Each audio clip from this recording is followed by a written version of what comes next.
The girl from Spirit Island. The only person left alive on the island was a baby girl. The tired man who had come there to pick up furs from the Anishinaabe people stood uneasily on the rocky shore.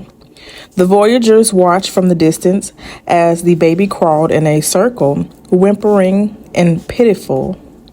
Her tiny dress of good blue wool was embroidered with white beads and ribbons, and her new moccasins were carefully sewn. It was clear she had been loved. It was also clear that the family who had loved her was gone. All of the fires in the village were cold. The dead lie sadly in the blankets, curled as though sleeping. Smallpox had killed them all. The voyagers trembled at the thought that the disease might have already chosen one of them. Surely, they muttered, the baby had the sickness, too. She's sick. She looks tired. And one man, when she lay down against one of the blanketed figures, let her sleep.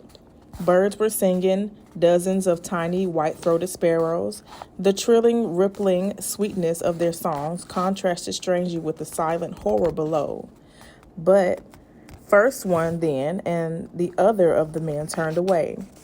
They got back into their canoes. As they paddled towards the next island, all were silent, thoughtful.